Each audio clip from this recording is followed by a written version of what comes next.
পরিচয় দিচ্ছে। তখন রাজা বিশ্বাবসু এসে বলছে, আচ্ছা আর্যপুত্র, আপনার নাম কি? আমার নাম বিদ্যাপতি। আচ্ছা আর্যপুত্র, আপনি এখানে এলেন কেমন করে? এটা হলো নীলগিরি পর্বতের পাদদেশ। আর আর ওই ওই ওই যে দেখছেন, ওইটা হলো নীলগিরি পর্বত। শ্রী গুরু নিতাই গৌর প্রেমানন্দে হরি হরি বল। আপনি এখানে এলেন কেমন করে? বিদ্যাপতি মিথ্যা কথা বললেন রাজা বিশ্বাবসুকে। আমি তীর্থ ভ্রমণে বেরিয়েছিলাম, পথ হারিয়ে এখানে এসে পড়েছি, তাই আপনাকে একটু আশ্রয় চাইছি। নিশ্চয়ই পাবেন। আমি হলাম রাজা বিশ্বাবসু, আমার কাজ হলো যে আশ্রয় দেওয়া। আপনি এখানে যতদিন থাকতে পারেন। এই বলে ললিতাকে বলছে, শোন মা ললিতা, ওই আর্যপুত্রের প্রতিদিন রাত্রিতে ওর পদ সেবা করিস মা, তবে হয়তো তুই তীর্থ পর্যটনের ফল পাবিনি। তাই গৌর প্রেমানন্দে হরি হরি বল। এই রকম ভাবে একদিন, 2 দিন, 3 দিন, 4 দিন, 5 দিন, 6 দিন, 7 দিন অতিক্রান্ত 8ম দিন, এই রকম ভাবে প্রতিদিন রাত্রিতে ললিতা পদসেবা করে দিত বিদ্যাপতি। একদিন বিদ্যাপতি ঘুমানোর ভান করছিলেন। বিদ্যাপতি কিন্তু ঘুমায়নি। এদিকে দরজায় এসে কে আওয়াজ করছে। তখন ললিতা গিয়ে দরজাটা খুলে দিলেন। বিদ্যাপতি দেখলেন এই যে রাজা বিশ্বাবসু এসেছেন নিজে। এই যে রাজা বিশ্বাবসু কেন এসেছেন? এরপর রাজা বিশ্বাবসু ললিতাকে বলছে, দে মা দে, আমার পুজোর সব আয়োজন করে দে, আমাকে তো যেতে হবে আমার আরাধ্য দেবতাকে পুজো করতে, দে মা। রাজা বিশ্বাবসু পট্ট বস্ত্র পরেছেন, ললিতা গিয়ে দিয়েছেন কুমণ্ডল। রাজা বিশ্বাবসু বলছেন, ওরে মা ললিতা, সাবধান, কিন্তু ওই আর্যপুত্র ঘুরে কিন্তু জিজ্ঞাসা না করে যে আমি এই রাত্রিবেলা কোথায় যাই। সাবধান মা। ললিতা বলছে, পিতা তুমি যাও, আমি এখানে আছি। এই বলে বিশ্বাবসু চলে গেলেন। ললিতা যেই না ঘরে এসেছেন, এসে দেখছেন যে বিদ্যাপতি ঘুমোয়নি, জেগে আছেন। সর্বনাশ! হে কি, আপনি জেগে আছেন, আপনি ঘুমাননি? আচ্ছা ললিতা, বলো তো তোমার পিতা এত গভীর রাত্রি কোথায় গেলেন? ও চিন্তা করবেন না, আমার পিতা আমার আরাধ্য দেবতাকে পূজা করে।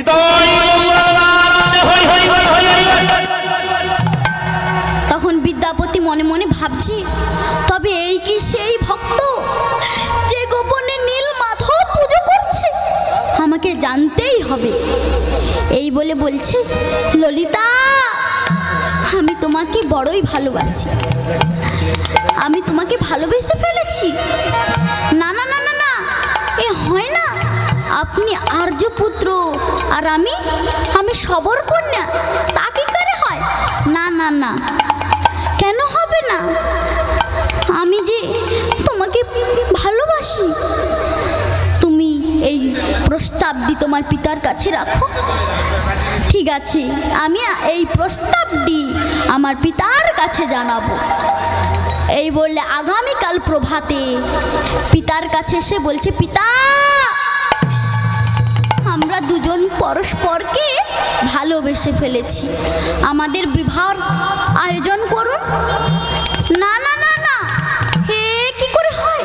সে যে আর্যপুত্র আর তুই যে সবর কন্যা, তা কি করে হয়?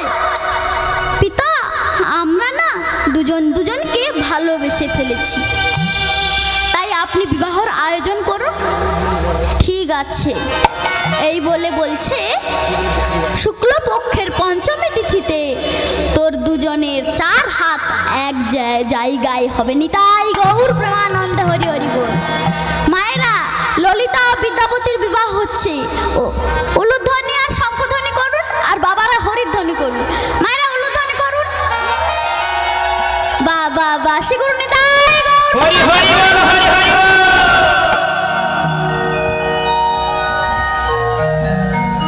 ঢাক বাজে, ঢোল বাজে, মাদলেরই বল।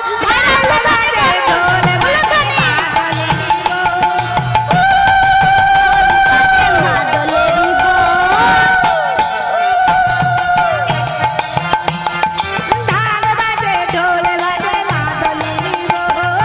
আজ ললিতার বিয়েতে আনন্দেরই রোল। আজ ললিতার বিয়েতে আনন্দেরই রোল। আজ ললিতার বিয়েতে আনন্দেরই রোল। আজ ললিতার বিয়েতে আনন্দেরই রোল। শঙ্খ বাজাও উলুদে করো হরিধ্বনি। শঙ্খ বাজাও উলুদে করো হরিধ্বনি। শঙ্খ বাজাও উলুদে করো হরিধ্বনি। শঙ্খ বাজাও উলুদে করো হরিধ্বনি। কেহ কেহ আনন্দেতে যায় গড়াগড়ি। কেহ কেহ আনন্দেতে যায় গড়াগড়ি। এই যে আপনাকে বলছি, না না না না না, আপনাকে না, আপনাকে বলছি, আপনারা সবাই আসবেন। ললিতার বিবাহ হচ্ছে, সবাইকে নিমন্ত্রণ করলাম। আজ নিতাই গৌর প্রেমানন্দে হরি হরি বল।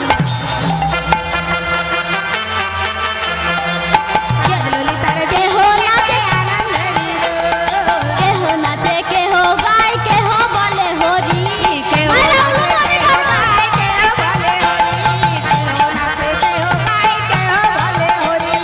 কেহ নাচে, কেহ গায়, কেহ বলে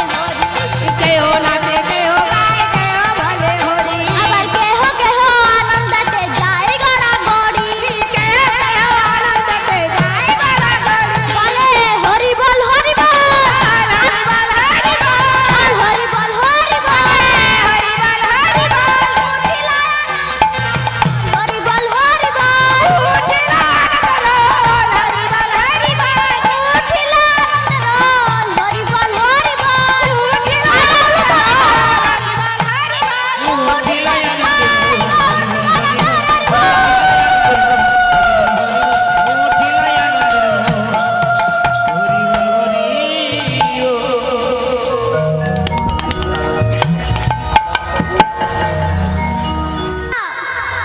বলো স্বামী।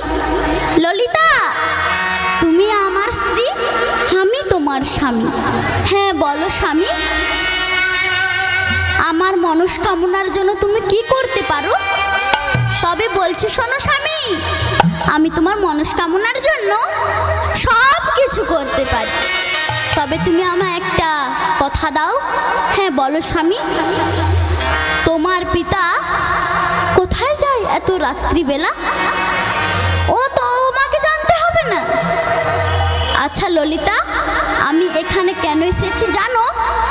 হ্যাঁ, কারণ আপনি তো তীর্থ পর্যটনে বেরিয়েছিলেন, পথ ভুলে এখানে এসে পড়েছেন।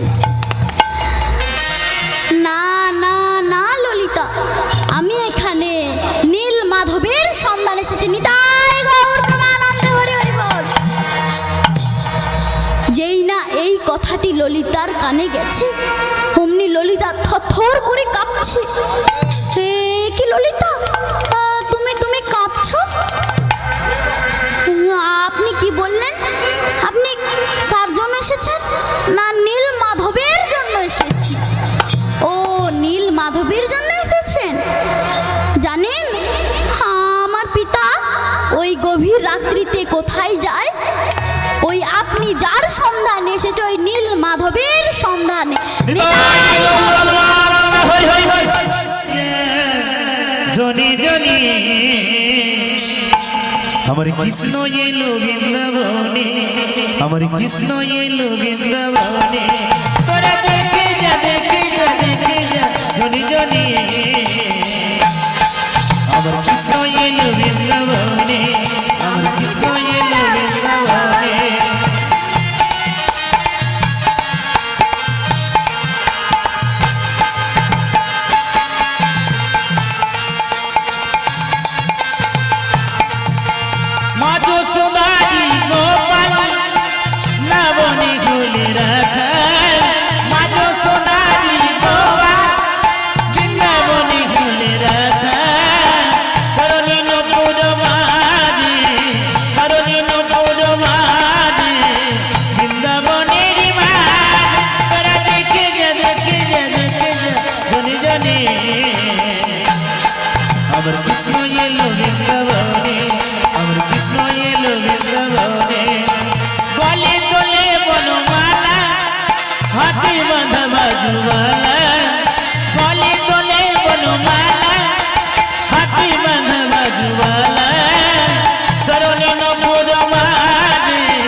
কাশীনাথ পাত্র ও নারায়ণ জানা শ্রীগুরু নিতাই গৌর প্রাণ। হরি হরি বল।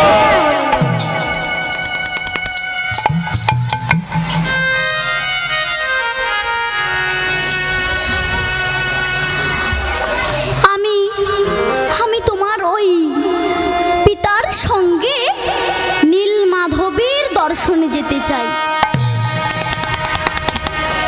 তুমি ওই এই প্রস্তাবটি তোমার পিতার কাছে রাখো।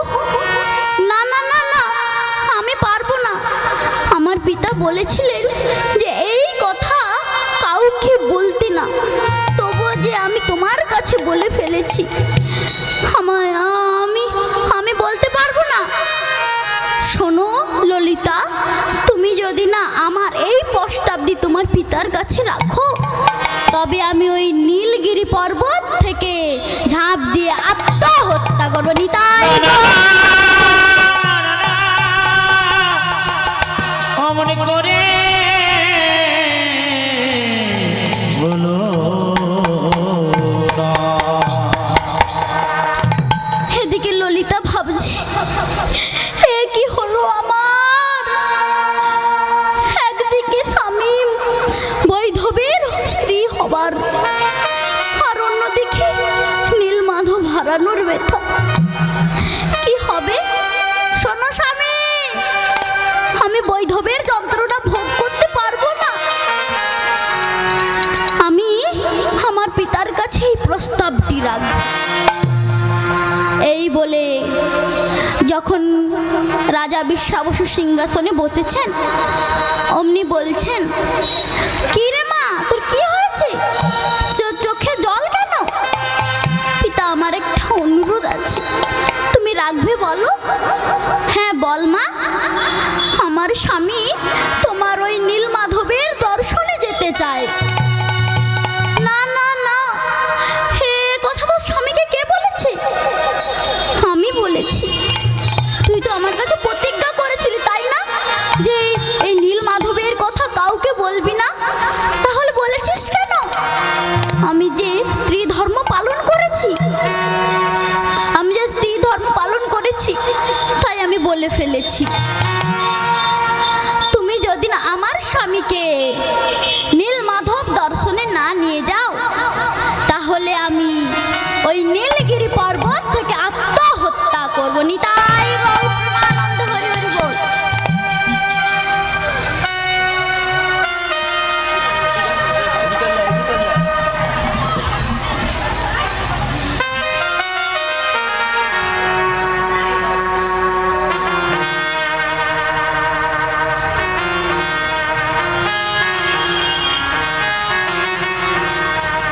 হরি দয়ালে রে তু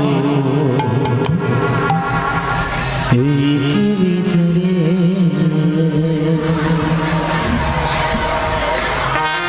এদিকে কন্যা হারানোর ব্যথা, আর ওদিকে নীলমাধব হারানোর ব্যথা।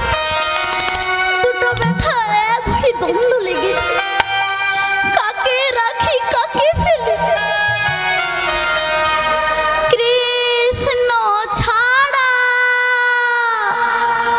কে আছে আমার বলো?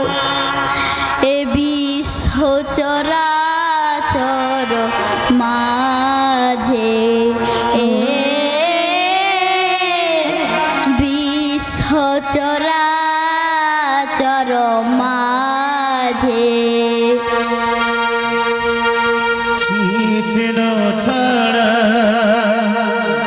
কে আছে আমার বলো? বিশ্ব চরাচর মাঝে, বিশ্ব চরাচর মাঝে কৃষ্ণ ছাড়া কে আছে আমার বলো? বিশ্ব চরাচর মাঝে, ও বিশ্ব চরাচর মাঝে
পারি আমি তার নাম ভুলিতে কি পারি আমি তার নাম ভুলিতে কি পারি কৃষ্ণ ছাড়া কে আছে আমার হরি হরি বল। সচরাচর মাঝে ও সচরাচর মাঝে নিতাই গৌর আছে আমার সচরাচর মাঝে সচরাচর মাঝে সচরাচর মাঝে দুটো ব্যথা এক হয়ে দ্বন্দ্ব লেগেছে, কাকে রাখি কাকে ফেলি। অবশেষে সন্তানের মায়াটি জিতে গেল। ওরে মা ললিতা, তুই আমার একমাত্র সন্তান, তোকে আমি আত্মহত্যা করতে দেব না। ফিরে আয় মা, ফিরে আয়। আমি তোর স্বামীকে আমার নীলমাধব দর্শনে নিয়ে যাব। ফিরে আয় মা। এই বলে বলছে ললিতা তোর স্বামীকে ডাক। তখন বিদ্যাপতি এসে বলছে আমাকে আর ডাকতে হবে না, আমি তো আপনার সম্মুখে দাঁড়ায় আছি। তুমি কি আমার নীলমাধবের সন্ধানে যেতে চাও? হ্যাঁ, আমার মনে ইচ্ছে জেগেছে। ও, তোমার মনে ইচ্ছে জেগেছে? তাহলে তোমাকে আমি নিয়ে যাব। তুমি যদি পরে ওই পত্র চিনে ফেলো, তাই আমি তোমার ওই চোখ দুটি বেঁধে নিয়ে যাব। নিতাই গৌর প্রেমানন্দ হরি হরি বল। তবে আমি কি করে যাব? না, আমার যে কুমণ্ডল আছে, কুমণ্ডলের জলের ছলাক ছলাক শব্দ শুনতে শুনতে আমার পেছনে পেছনে অনুসরণ করতে করতে চলে যাবে। হরি এই বলে ললিতা ভাবছি স্বামী ওই কণ্টকাকীর্ণ পথ দিয়ে যাবে। যদি স্বামীর কোনো পথে অমঙ্গল হয়, ও মায়েরা, আপনাদের স্বামী যখন কোনো শুভ কাজে যায় আপনারা কি করেন? না, কপালে করে একটি চন্দনের ফোঁটা দিয়ে দিন, যাতে স্বামীর কোনো অমঙ্গল না হয়। তাই গৌর প্রেমানন্দে হরি হরি বল। আর তৎকালীন সময়ের নিয়ম ছিল স্বামীর কোমরেতে করে থলিতে করে সরিষা বেঁধে দেওয়া হতো মাঙ্গলিক সূত্র অনুযায়ী। তাই ললিতা কি করেছেন? না, মাঙ্গলিক সূত্র অনুযায়ী একটি কাপড়ের থলিতে করে সরিষা বেঁধে দিলেন, যাতে স্বামীর কোনো অমঙ্গল না হয়। এদিকে বিদ্যাপতি ভাবছে আমার চোখ দুটো বেঁধে নিয়ে যাবে, আমি কি করে যাব? অথবা নীলমাধবের সন্ধান আমি ইন্দ্রদুম্নের কর্ণে কিভাবে দেব? এই তো, এই সরিষার থলিটা আমি নখগ্রে ছিঁড়ে দেব, আর ওই সরিষাগুলো পড়তে পড়তে যাবে। আর আমি যখন রাজা ইন্দ্রদুম্নকে আনবো, তখন ওই সরিষাগুলো গাছ হয়ে যাবে। শিগুরনি তাই গৌর প্রেমানন্দে হরি হরি বল। এইভাবে বিদ্যাপতি কেমন চক্ষু বন্ধনে চলছেন দেখুন মায়েরা। বলছেন আমার হাত দুটি ধরে নিয়ে চলো রাজা, আমি তো চলিতে পারি না। আমার হাত দুটি ধরে নিয়ে চলো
শুনতে শুনতে।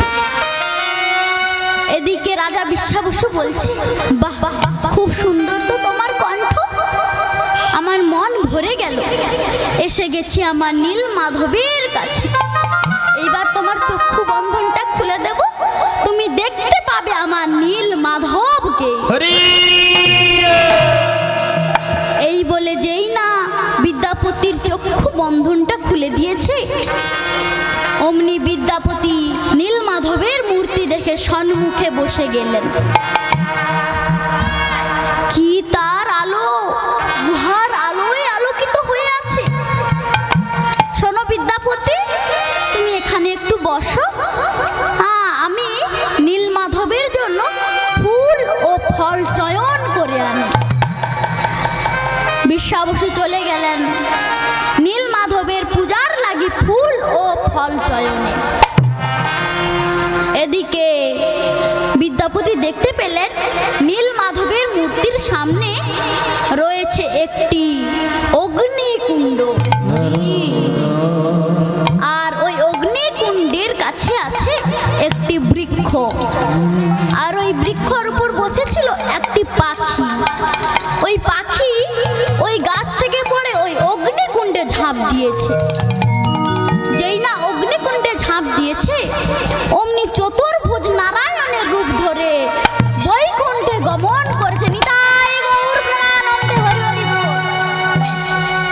তখন বিদ্যাপতি ভাবছে, আমি যদি ওই অগ্নিকুণ্ডে ঝাঁপ দিই তাহলে আমিও বৈকুণ্ঠে চলে যাব, তাহলে তো বেশ। এই বলে যেই না ওই অগ্নিকুণ্ডে ঝাঁপ দিতে যাবে, অমনি পেছন থেকে ডাক দিচ্ছে, বিদ্যাপতি বিদ্যাপতি। বিদ্যাপতি ও গো বিদ্যাপতি,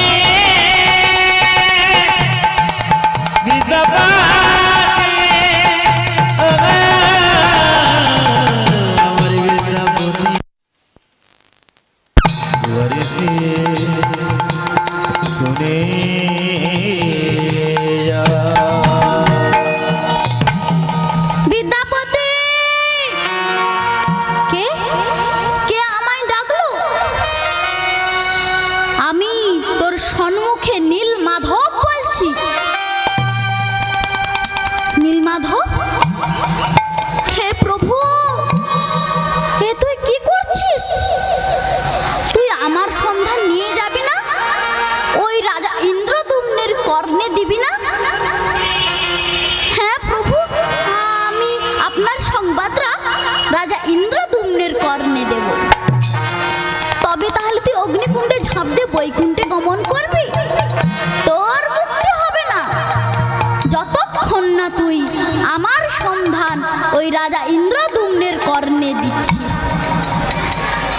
এই সন্ধান তুই নিয়ে যা, রাজা ইন্দ্রদুম্নের কর্ণে দিবি। এই বলে রাজা বিশ্বাবসু এসে গেছেন। এসে বলছে, বসো, আমি আমার নীল মাধবের পূজাটা সেরে নিই, এক্ষুনি যাব। এই বলে পূজায় বসেছেন বিশ্বাবসু। বলছেন, জাগো জাগো গিরিধারী, বিপদ অঞ্জন সংকট তারণ, মণিমন রঞ্জন মুরা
স্বামী, আমার স্বামী কোথায়?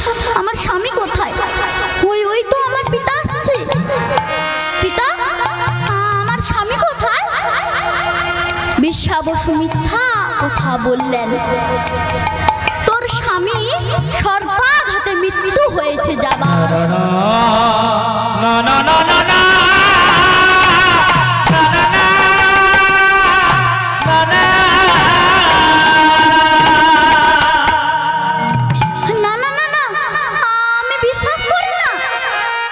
চলো, আমার স্বামীর মৃতদেহটা দেখাবে। এই বলে চলছে ললিতা। আর ললিতা বলছে, আমি যদি না আমার স্বামীর মৃতদেহটা পাই, তাহলে আমি ওই নীলগিরি পর্বতের উপর থেকে ঝাঁপ দিয়ে আত্মহত্যা করব।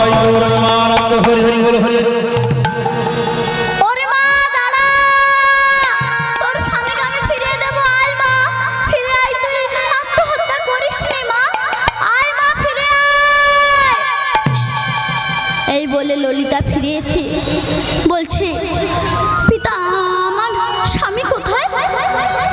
আমি এখনই এনে দিচ্ছি, দাঁড়া। এই বলে সেই গুহা থেকে ললিতার স্বামীকে এনে নিয়ে এসে বলছে, এই নে ধর তোর স্বামী। তখন বিদ্যাপতি ভাবছে, নীলমাধব দর্শন হলো, কিন্তু নীলমাধবের প্রচার হলো না। শ্রী গুরু নিতাই গৌর প্রেমানন্দে হরি হরি বল। নীলমাধবের প্রচার হলো না, প্রচার করতেই হবে। আজই রাত্রে আমি আমার এই স্ত্রীকে ছেড়ে চলে যাব।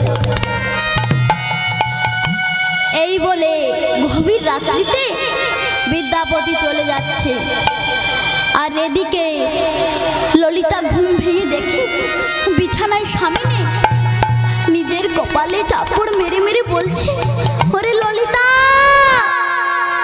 তুই এ জীবনে ভালোবেসে কি পেলি? শুধু দাগা ছাড়া আর কিছু পেলি না। পাগল মনটারে বলি, এ জীবনে দাগা ছাড়া আর কি পেলি? পাগল মনটারে বলি,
ওঠেন। আনন্দে ধাইল সবাই নীল মাধবানীতে, আনন্দে ধাইল সবাই নীল মাধবানীতে, ধাইল সবাই নীল মাধবানীতে, আনন্দে ধাইল সবাই নীল মাধবানীতে, আনন্দে ধাইল সবাই নীল মাধবানীতে, মুখে হরি হরি বলে নাচিতে নাচিতে, মুখে হরি হরি বলে নাচিতে নাচিতে, মুখে হরি হরি বলে নাচিতে নাচিতে, মুখে হরি হরি বলে নাচিতে নাচিতে। এই যে আপনিও যাবেন নীলাচলে, যাবেন তো? হাত তুলুন। এই কেহ নাচে কেহ গায় কেহ বলে হরি, কেহ নাচে কেহ গায় কেহ বলে হরি, কেহ গায় কেহ কেহ বলে হরি, কেহ নাচে কেহ গায় কেহ বলে হরি, কেহ নাচে কেহ গায় কেহ বলে হরি, কেহ কেহ আনন্দেতে যায় গড়াগড়ি, কেহ কেহ আনন্দেতে যায় গড়াগড়ি, আরে কেহ কেহ আনন্দেতে যায় গড়াগড়ি। হরি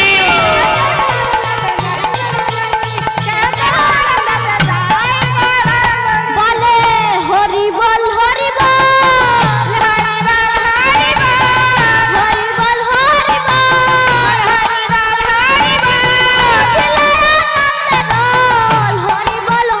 বল, ছেলয়া মন্দির হরি বল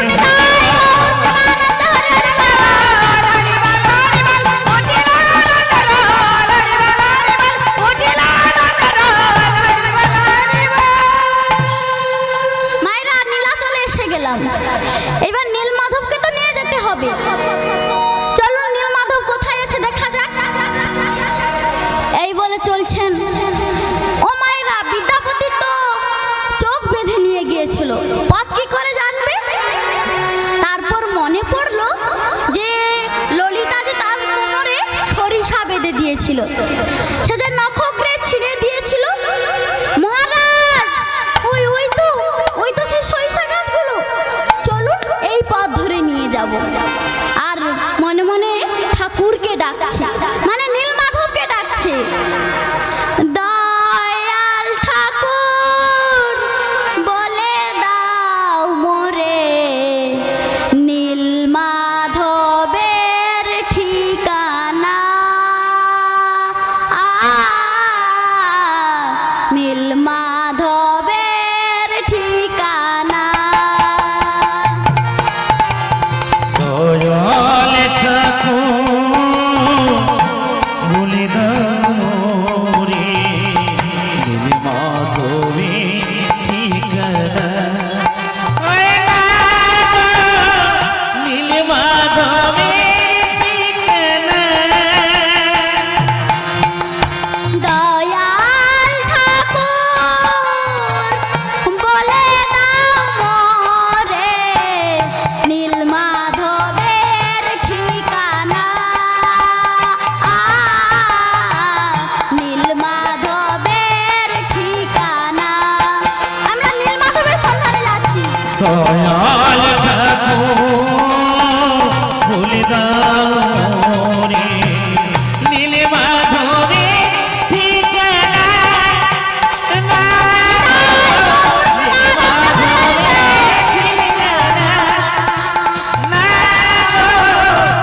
নীল মাধবে নীলাচলে এসে গেলাম। এবার নীলমাধব খুঁজতে হবে। মহারাজ, এইখানেই কিন্তু আমি নীলমাধব দেখে গিয়েছিলাম। নীলমাধবের মূর্তি নেই। কেন নেই? কারণ বিষ্ণু নীলমাধবকে সম্বরণ করে নিয়ে, হরি তো নীলমাধবের মূর্তি থাকবেই বা কেন? যদি সমরণ করে নিয়েছে তো থাকবে বা কেন? তখন বিদ্যাপতি মহারাজকে বলছে, মহারাজ, হ্যাঁ আমি এখানেই দেখে গিয়েছিলাম ওই নীলমাধবের মূর্তি, ওই যে দেখুন অগ্নিকুণ্ড। মহারাজ, ওই নীলমাধবকে পুজো করত রাজা বিশ্বাবসু। চলুন আজকে ওই রাজা বিশ্বাবসুর সবার পল্লী ধ্বংস করে দেব। নিতাই গৌর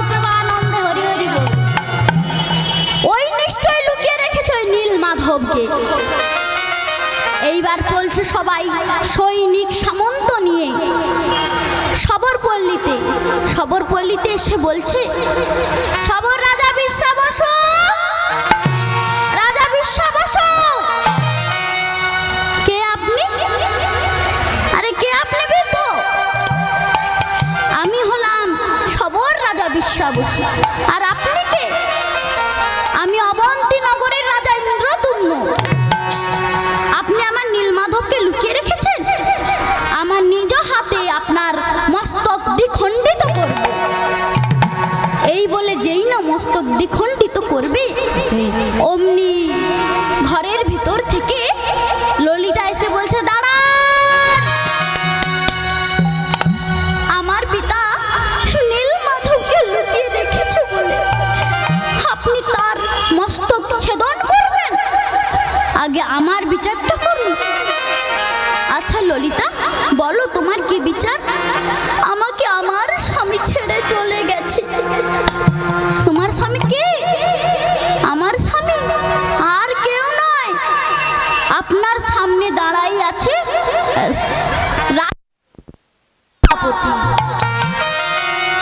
বিদ্যাপতি। এ কথা কি সত্য? হ্যাঁ মহারাজ, আমি ললিতাকে বিবাহ করেছিলাম। ভেবেছিলাম আগে কর্তব্যর আগে কোনো কিছুই আগে নয়, তাই আমি কর্তব্য পালন করতে গিয়ে ললিতাকে ছেড়ে চলে গিয়েছি। শিগুরনিতাই গৌর ছেড়ে চলে গিয়েছি। আচ্ছা ললিতা, তোমার বিচারটা আমি পরে করব। ওহে সবর রাজা বিশ্বা বসু,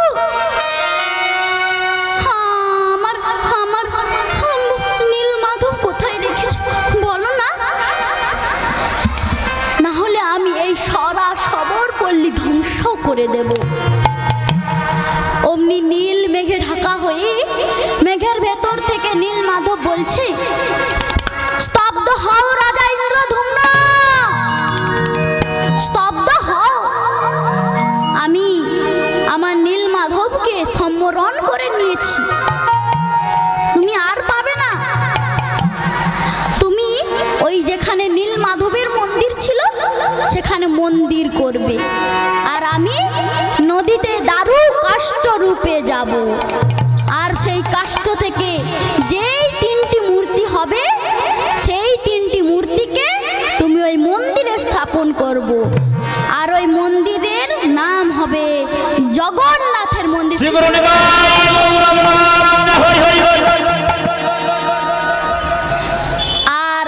আর একটা কথা, রাজা বিশ্বা বসুর কাছে তুমি ক্ষমা চাইবে।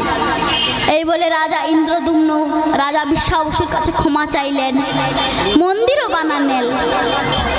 এবার মূর্তি কোথায় পাবো, বা এই দ্বার উদ্ঘাটন কে বা করবে? এই দ্বার উদ্ঘাটন করতে গেলে তখনকার যুগে ছিল ব্রহ্মা। তখন নারদ ঋষি এসে বলছে, মহারাজ মন্দির তো বানালেন, কিন্তু মন্দিরের দ্বার উদ্ঘাটন করবে কে, বা ওই যে ধ্বজা বাঁধবে কে? চলুন ব্রহ্মার কাছে যাই। এই বলে ঢেকিতে করে ব্রহ্মার কাছে গেল। ব্রহ্মার কাছ থেকে দেবদেবীরা মুখ থেকে হরিনাম শ্রবণ করছে। তো সেখান থেকে তো শুধু ব্রহ্মাকে নিমন্ত্রণ জানালে হবে না, দেবদেবীগণকেও নিমন্ত্রণ জানাতে হবে। তাই সবাইকে নিমন্ত্রণ জানালে যে যেতে হবে, কিন্তু আমার যে মন্দিরের দ্বার উদ্ঘাটন হবে যেতেই হবে। এই বলে ব্রহ্মাকে নিয়ে গেলেন। ব্রহ্মা বলছে, দাঁড়ান দাঁড়ান, আগে যাব, একটু বসো, আমি এক্ষুনি আসছি। ব্রহ্মার একটু মানে কত মা? ব্রহ্মার একটু মানে কত? ব্রহ্মার একটু মানে 12টা বছর। আর সেই 12টা বছর মানে 1 বছর। 1 বছরে সেদিকে উলট পালট হয়ে গিয়েছে। বিশ্বা বসুর বংশধর গলমাধব এসেছে। প্রতিদিন গঙ্গাতে স্নান করতে যায় ঘোড়ায় চেপে যাচ্ছে। আর সেই যে জগন্নাথের মন্দির তৈরি করেছিলেন, বালুকা রাশিতে ঢাকা পড়ে গিয়ে ঢাকা পড়ে গিয়েছে। এইবার যখন গলমাধব গঙ্গাতে স্নান করতে যাবেন, অমনি ঘোড়ার খুঁড়োতে যেন কিছু একটা লাগলো। ঘোড়া থেকে নেমে বলছে কি লাগলো, একটু বালি সরিয়ে দেখলেন এ তো মন্দিরের চূড়োর মতো দেখতে। তাহলে ভাবুন মায়েরা, মন্দির কত বড়, তার উপরে গলমাধব যাচ্ছে। এরপর সৈনিক সামন্ত নিয়ে এসে ওই বালুকা রাশি সরিয়ে মন্দির প্রতিষ্ঠা করলেন। তখন গলমাধব বলছে যাই হোক, একটা না হয় মন্দির বানানো হলো। এরপর ব্রহ্মা আসছে, এসে বলছে এটা কার মন্দির তোমরা জানো? কেন, এটা তো রাজা গলমাধবের মন্দির। না না না, এটা তো রাজা ইন্দ্রদম্ন আর রাজা বিশ্বাবসু মিলে বানিয়েছেন। এই বলে সৈনিক সামন্ত গিয়েছেন রাজা গলমাধবকে ডাকতে। রাজা গলমাধব সৈনিক সামন্ত নিয়ে এসে বলছে এই দুরাচার, তুই আমার মন্দিরে ঢুকতে চাস? এই পাষাণ্ড, তুই আমার মন্দিরে প্রবেশ করতে চাস? এই চতুরের চূড়ামণি, তুই আমার মন্দিরে প্রবেশ করতে চাস? তা হবে না। তখন ব্রহ্মা বলছে এই মন্দিরটা কার তোরা জানিস? কার আবার? এটা তো আমি বানিয়েছি, তুই নয়, রাজা ইন্দ্রদম্ন বানিয়েছে। যখন দুজনে মিলে দ্বন্দ্ব লাগছে, তখন একটা গাছের উপরে একটি পাখি বসেছিল, যার নাম চতুর্বাজ। তাকে জিজ্ঞাসা করছে, বল তুই তো ত্রিকালদর্শী, তিনটেই ভবিষ্যৎ বলতে পারিস, অতীত, ভবিষ্যৎ আর বর্তমান, তিনটেই বলতে পারিস, তো বল। তখন ওই চতুর্বাজ পাখি বলছে মহারাজ ইন্দ্রদম্ন মন্দিরটি বানিয়েছেন আর রাজা গলমাধব প্রতিষ্ঠা করছেন। তাই গৌর প্রমানন্দ। তখন বলছে রাজা গলমাধব বলছে আমার আরো একটা সাক্ষী চাই। আর একটা সাক্ষী কে দেবে? তখন সমুদ্র থেকে একটি কচ্ছি উঠে আসছে। আমি দেব সাক্ষী, আমি দেব। ও মায়েরা, পৃথিবীর দীর্ঘায়ু কোন প্রাণী? কাছি বা কচ্ছপ? দীর্ঘায়ু। তোকে বলছে তুই তো দীর্ঘায়ু প্রাণী, তুই বল তো এই মন্দিরটি কে বানিয়েছে? কেন, রাজা ইন্দ্রদম্ন বানিয়েছে আর রাজা গলমাধব প্রতিষ্ঠা করেছে। আরে তুই তো যদি মিথ্যা কথা বলিস তাহলে তোর কথা কেউ সত্যি বলবে না, কিন্তু রাজা ইন্দ্রদম্নের কথা সবাই সত্যি বলে মানবে। নিতাই গৌর প্রমানন্দে হরি হরি বল। এবার ব্রহ্মা দ্বার উদ্ঘাটন করলেন আর মন্দিরের চূড়ায় ধ্বজা বাঁধলেন আর বললেন যে দূর থেকে ওই চূড়াটা যে দেখতে পাবে সে কৃষ্ণ চরণ প্রাপ্ত হবে। শ্রীগুরু নিতাই গৌর। এরপর ব্রহ্মা চলে গেলেন। মন্দির তো স্থাপন হলো, প্রতিষ্ঠাও হলো, কিন্তু মূর্তি পাওয়া গেল না। তখন ভগবানের চরণ স্মরণ করলেন।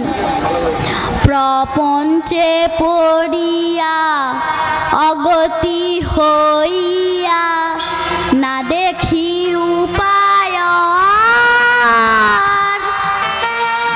তোমার চরণ করিনু শরণ, তোমারে করিনু পাবন না দেখি উপায়, তোমার চরণ করিনু শরণ, তোমারে করিনু শরণ। প্রপঞ্চে পড়িয়া অগতি হইয়া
ভগবানের চরণ স্মরণ করলেন। ভগবানের চরণ স্মরণ করে এক মধ্যরাতে নীলমাধব স্বপ্নাদেশ করলেন, হে প্রভু, মন্দির তো স্থাপন হলো, কিন্তু মূর্তি পাওয়া গেল না। আমি যে তোমায় বলেছিলাম যে গঙ্গাতে যাবে, একটি দারু কাষ্ঠ রূপে একটি কাষ্ঠ ভেসে আসছে, সেইটা এনে আমার মূর্তি স্থাপন করো। ঠিক আছে প্রভু, তুমি একা যেও না, কিন্তু রাজা বিশ্বাবসুকে সঙ্গে নিও কিন্তু। ঠিক আছে প্রভু। এই বলে আগামীকাল প্রভাতে রাজা বিশ্বাবসু আর রাজা ইন্দ্রদুম্ন চলেছেন গঙ্গাতে। গঙ্গাতে গিয়ে দেখলেন যে একটি দারু কাষ্ঠ রূপে একটি কাষ্ঠ ভেসে আসছে। এবার ওই কাষ্ঠটি নিয়ে এলেন রাজপ্রাসাদে। এসে বলছে, কাষ্ঠ তো নিয়ে এসেছি, এবার ভাস্কর কোথায় পাবো? মূর্তিটা তো বানাতে, ও মায়েরা, মূর্তিটা তো বানাতে ভাস্কর লাগবে, তাই না? ভাস্কর আর পাওয়া যাচ্ছে না। এক বৃদ্ধ, কুষ্ঠ ব্যাধি গ্রস্ত বৃদ্ধ এসে বলছে, মহারাজ, আমার নাম বাসুদেব মহারানা, আমি বিশ্বকর্মার গুরু। আমি ওই কাষ্ঠ থেকে মূর্তি বানাবো, তবে আমার একটি শর্ত আছে। আমি যে ঘরটায় মূর্তি বানাবো, 21 দিন দরজা জানালা বন্ধ থাকবে। যেই বা ওই 21 দিনের মধ্যে দরজা বা জানালা যদি খোলা হয়, ওই মূর্তি যত দূর হবে তত দূর থাকবে। নিতাই গৌর প্রেমানন্দে হরি হরি বল। এই বলে কাষ্ঠটি নিয়ে বৃদ্ধ চলে গেলেন ঘরে, মূর্তি বানাতে শুরু করলেন। 15 দিনের মধ্যে ওই ঘর থেকে আর কোনো শব্দ আসছে না। তখন রানী গণ্ডিচা দেবী বলে উঠলেন, মহারাজ, ওই ঘর থেকে কিন্তু আর কোনো আওয়াজ আসছে না। ওই বৃদ্ধ যদি মারা যায়, তখন আপনাকে কিন্তু দায়ে দায়ী হতে হবে। না না না না, ও বৃদ্ধ যে বলেছে 21 দিনের মধ্যে দরজা জানালা খুলতে বারণ। স্বামী, ওই বৃদ্ধ যদি মারা যায়, তখন আপনাকে কিন্তু দায়ে দায়ী হতে হবে। এই কথা যখন বলেছেন, তখন যেই না দরজা জানালা খুলেছে, দেখে ওই কাষ্ঠ থেকে 3টি মূর্তি হয়েছে। ওই 3টি মূর্তি বা কি কি? তখন নারদ এসে বলছে, শুনুন মহারাজ, মাঝেতে সুভদ্রা বোন, দক্ষিণে বলরাম। মাঝেতে সুভদ্রা বোন, দক্ষিণে বলরাম। মাঝেতে সুভদ্রা বোন, দক্ষিণে বলরাম। মাঝেতে সুভদ্রা বোন, দক্ষিণে বলরাম। বাম পাশে বসে আছেন কৃষ্ণ ভগবান। বাম পাশে বসে আছেন কৃষ্ণ ভগবান। বাম পাশে বসে আছেন কৃষ্ণ ভগবান। বাম পাশে বসে আছেন কৃষ্ণ ভগবান। আরে যাই রে সভার বলিহারি, যাই রে সবার বলিহারি। যাই রে সভার বলিহারি, যাই রে সবার বলিহারি। বলিহারি আর বলিহারি, যাই রে সভার বলিহারি, বলিহারি আর বলিহারি। যাই রে সবার বলিহারি। বলিহারি আর বলিহারি, যাই রে সভার বলিহারি।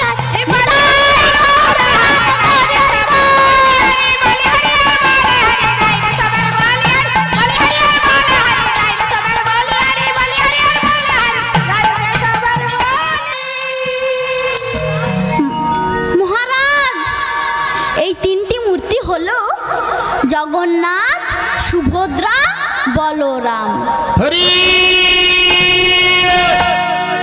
এইবার ওই 3টি মূর্তি স্থাপন করলেন। এদিকে স্থাপন হয়ে গিয়েছে বলে বলছে, প্রভু, আমার একটি মনস্কামনা আছে। বলো, কি তোমার মনস্কামনা?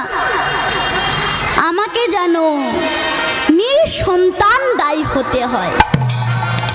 ঠিক আছে, তাই হবে। তাই রাজা ইন্দ্রদুম্নের 1টি নয়, 2টি নয়, 18টি সন্তান হয়েছিল। নিজ হাতে থেকে আত্মহত্যা করেছে। ও মায়েরা, পুরীধাম গেছেন? পুরীধামে যাবার সময় দেখবেন 18টা নালা আছে। ওই রাজা ইন্দ্রদুম্নের 18টা সন্তানকে নীলমাধব করে দিয়েছে 18টা নালা। যদি পুরীধামে যেদিন যাবেন দেখতে পাবেন যে 18টা নালা আছে। এরপর মূর্তি স্থাপন হয়ে গিয়েছে, বলছে জয় জগন্নাথ কি, মা সুভদ্রা কি, দাদা বলরাম কি, জয় জগন্নাথ কি। ভক্ত আর ভগবানের মিলন হইল, ভক্ত আর ভগবানের মিলন হইল, ভক্ত আর ভগবানের মিলন হইল।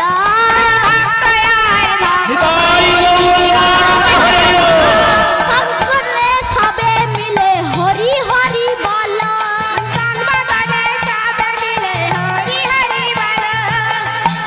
মায়েরা উলুধ্বনি করুন, ভক্ত আর ভগবানের মিলন হচ্ছে। উলুধ্বনি করুন। উলুধ্বনি করো